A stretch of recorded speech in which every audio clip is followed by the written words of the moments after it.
and welcome back to my channel. If this is your first time here, welcome, you're welcome. In today's video, I'm going to talk about how my ready-to-wear business failed, what I did wrong, what went down, and lessons you should pick from my mistake. So if this is your first time here, you're welcome. Okay, join the family by hitting the subscribe button and the notification bell so that whenever I post a video, you will get notified. I know you want to hear how the business started and failed.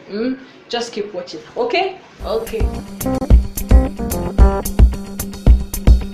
So guys, in 2018 I tried to launch a ready-to-wear line, and looking back right now, my mistakes were too much. Like, they were just too much, and I decided to do this video because a lot of people have asked me see guys, I'll keep looking here and there because this camera is acting funny today. It's cutting me short, so when you see me do like this, just know I'm looking if it is still recording. Okay, now, so a lot of people have asked me, oh Ada, I want to start a ready-to-wear line, I bought my fabric, what else can I do? Is it not just sew and push it out, post on Facebook, post on Instagram, people will buy? Guys, it is more than that. It is more than that, because see, this same thing you said, I said it, and the business failed. Like, it was a total flop. And looking back right now, like, it's been 2 years. Is it 2 years? When did I finish 7? I finished 7 in 2017. Then when did I finish 7? I finished 7 in 2016 to 2017. I finished 7 in 2017. I think I launched that ready-to-wear line in 2018. Yes, 2018 was when I launched that ready-to-wear line. So I launched that ready-to-wear line in 2018. Now, from 2018 to 2020, I have learned a lot. I have done a lot of research, and I'm like, what was I even thinking when I started then? Like, what did I think? Like, I thought with all these things I was going to study a ready-to-wear line. No, I wasn't going to do that. Now, the first mistake I made was I didn't know who I was producing for. I didn't have a profile. I didn't know who my target audience were. And I know you'll be like, oh Ada, like, what do you mean? It's not just to cut and sew and put it out there, people will buy. No. When you want to run a ready-to-wear line, first of all, you have to understand who are your customers. Are they men? Are they women? Are they children? So men, women, okay, you want to sew for women. So what is the age range you want to produce for? Let me give you an example. You can see somebody wearing a dress. Okay, you see somebody wearing a dress and you're like, who will? No, not even you see somebody wearing a dress. You see an ad on Facebook and the dress looks one kind to you, because to somebody else that's the perfect outfit. The dress looks one kind and like, who will even wear this outfit? That is because that dress is not for you. It is not for, the way you're, some people that, depending on the kind of work they do, their lifestyle, that determines the kind of clothes they wear. So because that doesn't suit you, it means you are not their target audience. So you just saw the ad, yes, but they are not trying to market to you. They're trying to market to those people that have that type of lifestyle and wear those type of clothes. Do you understand? So there's some even very trendy clothes that you will see, they are fine, but you tell yourself that I can't wear it. That is because it doesn't suit your profile.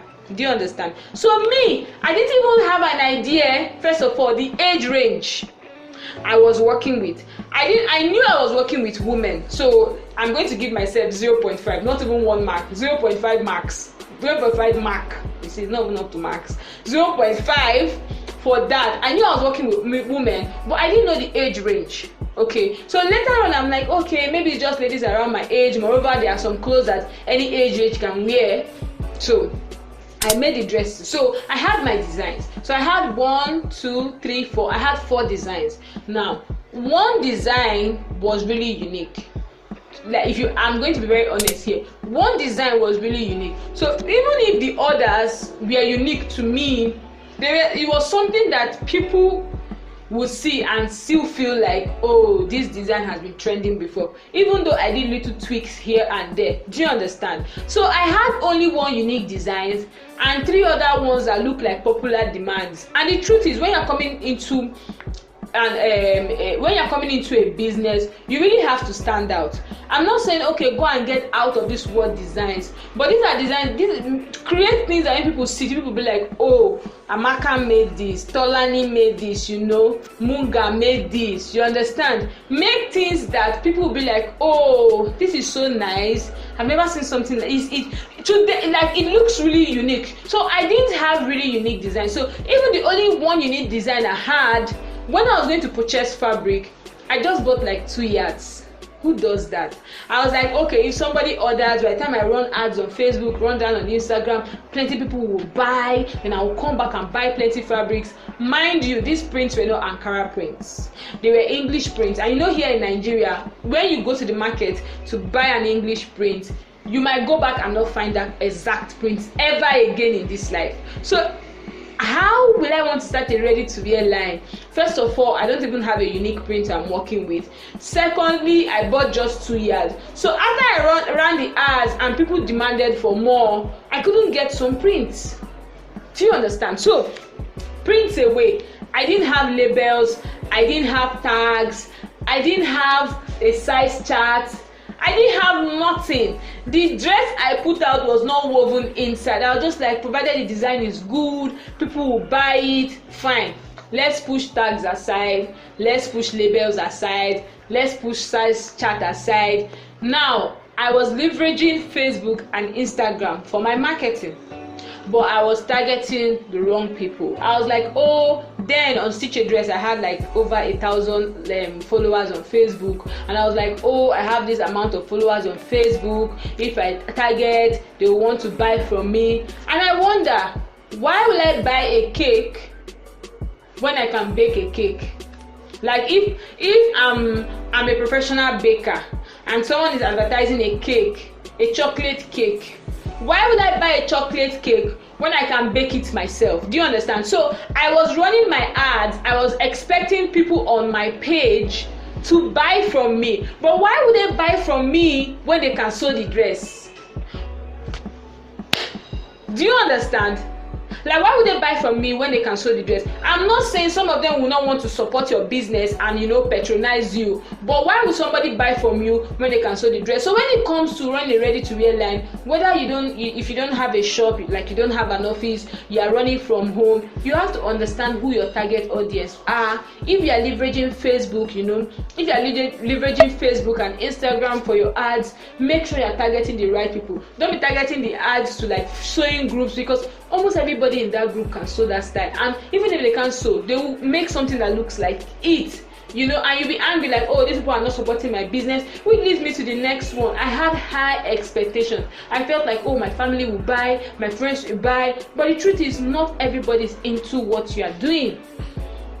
Not everybody's into what you're doing. People can support you, but they might not buy from you, probably because, okay, maybe they don't like that design, or maybe it's not on their budget right now. And sometimes people don't just support businesses, or maybe to them your price is too much. Because I know somebody that literally priced my dress like it was crayfish. Like, I was leaving, I'm like, wow, are you sure you will make heaven? No, you cannot make heaven. You are literally pricing this dress like 2,000 naira. This is somebody I know, like, she can comfortably buy a dress for 15k, 16k, 17k. This person was pricing this dress 2,000 naira, and I was like, really? But then after a while, I understood that this is the person. Now, by the time I launch another collection and everything is on point, now that I've learned from my mistake, even if you like price it 2,000 naira, it don't make me feel bad. I simply tell you, I'm not selling, you will not cut my head. You understand? But then you have to understand that not everybody is into what you are doing. Like, I didn't understand that. I just felt like, oh, I'm advertising on Facebook, people should be buying. I felt bad, I felt depressed. Oh, I gave up I gave up quickly. Now, apart from, okay, I didn't have a tag, I didn't have a label, I didn't have a size chart, I had nothing. Like, I was literally doing a ready-to-wear line, but I was doing it in my mind, I'm doing a ready-to-wear line, okay? But in reality, I'm doing made to order. Even though when you're starting a ready-to-wear line, you don't have to go produce, 100 pieces, 200 pieces. You can produce like 2 for size 8, 2 for size 6, 2 for size 8, 2 for size 10. You understand? So even though I wasn't producing that, I didn't have that pattern of production, I was supposed to like have like maybe a few pieces here and there, so that if people produce, me, I would like, what I won't did was when someone orders, I will not start rushing to Onitsha market, buy, come back, start sewing before I start shipping. Who does that? I didn't have a weaving machine, I didn't have labels, I didn't have nothing. Another thing is I didn't have, I had a very confusing social media profile. I'm still checking this in the record. I had a very confusing social media profile because I had like the name for the business, but advertising it on Stitchadress. Now I'm not saying you can't advertise it on your your personal handle or anything you are doing, but then I was a sewing blogger, so when I ran the ads and people came to my page, people were seeing scissors, thread, me giving sewing tips and sewing tutorials here. They didn't really see a gallery of my designs, what I stood for, the different angles, how it looked on different people, or even how it looked on me, different captures. I was just throwing arrows without targets. Do you understand? I was just throwing arrows without targets, and it was just I was just cooking a soup of disaster. So I ran ads and people came to my page, but they couldn't trust me, because trust me, even if you're advertising something on your, maybe if you have a large following, advertising it on that platform, you have to have a standalone account. Especially if you're leveraging Facebook, that's social media, to run your business, you have to have a standalone account. So when people go there, they see your work, they see what you do, they say, oh, they see, like, your social media page is more like your portfolio, is more like your gallery, is more like your runway where you show everything. So it has to be unique, it has to stand out, everything has to be put together, prim and proper. You understand? So I didn't have that. So when people came to Stitchadress, they were saying it was just confusing people, and literally nobody bought, because trust me, I had over 200 brands I was competing with, and me coming out with this, coming to a place where they say come with plate and you are coming with spoon. What do you want? What, you are going for a competition, they say come with plate, you are coming to spoon. Who do you want to come in with spoon? Who do you want to compete with? So I've already planned to fail before even starting. Do you understand? So confusing social media page, I didn't know where, I wrote everything down here so I won't forget. Confusing social media page, I didn't know who my target audience were, I didn't know how to market. Like right now, looking back now, I'm like, God, if I knew what I know now, if I knew it then, my marketing game would have been off the roof, because I was going to do video marketing, photos, I was going to tell stories, I was just going to indulge people a lot. But I didn't know that, and trust me, these are things you should know. If you're going to run an independent ready-to-wear line, don't be like, I'm just starting small. You have to give your A game. Let me tell you, your A game day one is not your A game 2 months later. But always make it your A game, so that you are always going for success every single time you are firing at your goal. Do you understand? So I was just basically doing things like I really didn't really know what it meant to run a fashion business. And another thing is, even if you are running a fashion business, you have to understand that, am I making this clothes for rainy season? Am I making this clothes for Harmattan? I'm not using summer or winter because we don't have that in Nigeria. So am I making this thing for rainy season? Am I making it for Harmattan? Or am I making it for maybe August break, that in between season when it's not raining, it's not Harmattan? You understand? Is it something people can wear all year round? Is it something people can wear at a particular season? And you have to, whatever style you make, it has to go with the current trend. So even if you're making a very beautiful style, it has to be wearable. Let it not be something that is just good for the runway but not good for the streets. Do you understand? It has to be wearable. It has to go with, there are color codes that reign every year. They are in vogue. So I'm not saying, okay, everybody's using red, you use red, but make sure your color codes, it is something that people will want to buy. You understand? So just make sure you do your research well. And this was something I didn't really put into consideration. I didn't really consider all this when I was starting up. I'm just like, I'm just going to sew, market. If people want, I'm going to run back to the market, buy fabric, come back and sew it and ship it, when I didn't even have a size chart. So me, that I was really ready to wear, I was expecting that when people order, I'll now go to Google size chart, come back. Like it was just like I want to run a party, but then I've not cooked the food, I've not invited anybody, and I expect on the day of the party people should come. Do you understand? So those are the things that went wrong. And another thing I didn't do, guys, was I didn't persevere. Because the truth is, even with all these mistakes I have highlighted, if I had persevered, if I had just calmed down, because I kept learning. When I went back to the market, I found some of the prints. Okay, I still had some at home. If I still push out the design, I later got my labels, I got my size chart, I got my size chart. I understood that, okay, this is the person I'm working with. I understood that, okay, this is who I'm targeting. I'm like, okay, this is the collection, this is where people are going to wear this time of the season. The color was good, the design was good. That particular one unique design I had, it was cool. The rest, okay, were there, but this one was cool and unique. So if I had persevered, one thing people have to understand about running a business, whether it's a ready-to-wear business or whatever business you are into, you have to persevere. If I persevere, this is almost 2 years. This is 2 years right now. So let me tell you, you don't know what a business will be in 2 years, only if you stick to that business. So if I had calmed down, I'm like, okay, Ada, this is not the end of the world, just keep going. I had everything, See, there is no perfect, you're like, oh, I want everything to be perfect. No, it can never happen. So even though I didn't want everything, because when I went off the business, I'm like, oh, when I come back, I'm going to come back perfect. No, because right now I'm even starting again, and everything I want to start again. I want to launch another line. Everything is not perfect. So guys, this is a mistake I made. See, when you're starting a business, understand that not everybody will buy from you. Your friends will not buy from you. Your family will not buy from you. If they buy from you, hallelujah.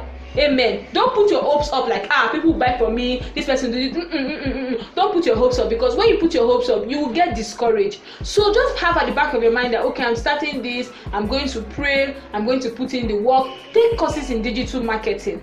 Ask people questions. Don't let somebody to spoon feed you. We have Google there. Understand what it means to have a collection, what it means to have like individual pieces, their names and everything, how they work with the profile you're working with, your target audience, how to market. Are you doing on Facebook, Instagram? Are you doing pictures? Are you doing videos? Are you doing via storytelling? You understand? So just understand those things and pray and be on your grind, because nobody has ever, no successful company here has, like every successful company, they've had their downtimes, they've had their growing time, they've had times where they wanted to give up, but they did not give up. That is why they are still here today. So guys, this is how I started a ready-to-wear business, and in less than 4 weeks I finished the ready-to-wear business. It started and ended. So these are my mistakes. Please learn from my mistakes. Don't make these mistakes. I'm going to be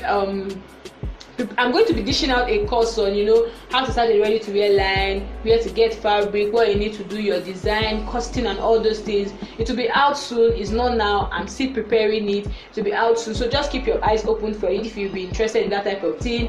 If you enjoyed this video, please give it a thumbs up so you let YouTube know that, this is good stuff. Don't forget to comment down below if you've tried to start a ready-to-wear business and it failed. Comment down below. Okay, if you're enjoying this video as well, comment something down below that you enjoyed in this video. Join the family, guys. Don't be part of the 86% that are watching and not subscribing. Join the family by hitting the subscribe button and notification bell so that whenever I post a video, you will get notified. Till next time, watch my other videos. Bye.